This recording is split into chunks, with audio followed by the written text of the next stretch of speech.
आज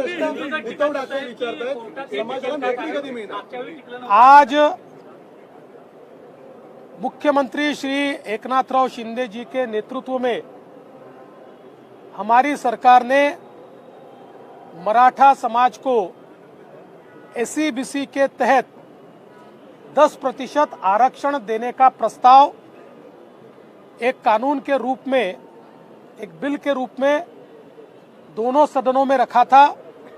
दोनों सदनों में एक मत से यूनानिमसली इस कानून को मान्य किया है, इस बिल को मान्य किया है और इसको कानूनन अमली जामा पहनाया है।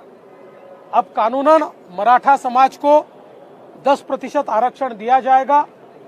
ये देते समय कहीं पर भी OBC समाज के आरक्षण से छेड़छाड़ नहीं की गई। ये अलग से आरक्षण दिया गया है।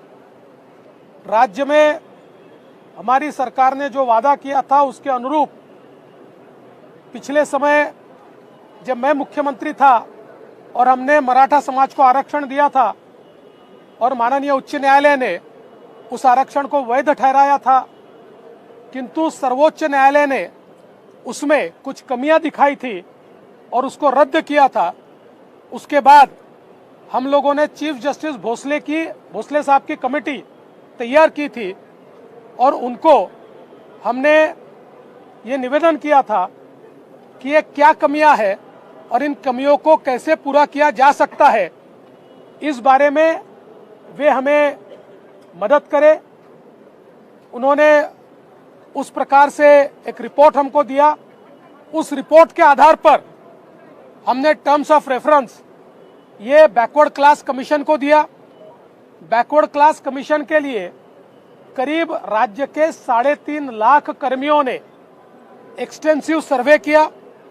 उस सर्वे के आधार पर बैकवर्ड क्लास कमीशन ने एक रिपोर्ट तैयार की, जिस रिपोर्ट में उन्होंने यह अनुशंसा की कि मराठा समाज ये सामाजिक आर्थिक रूप से पिछड़ा होने के कारण एक विशेष प्रवर्ग के रूप में इसको देखा जाए और इसको 10% आरक्षण नौकरियों में और साथ साथ शिक्षा में भी दिया जाए। उसी प्रकार का यह आरक्षण दिया गया है।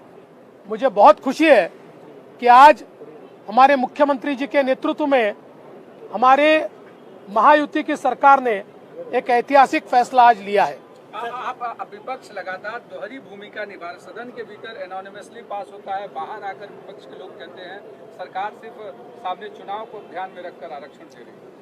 देखिए, ये तो विपक्ष का काम ही है, पर ये बात भी लोगों ने देखी है कि जब हमने कानून लाया तो विपक्ष ने उसको पूरा समर्थन दिया है। तो इसलिए अब ऐसी दोहरी भूमिका लेने का कोई कारण नहीं है।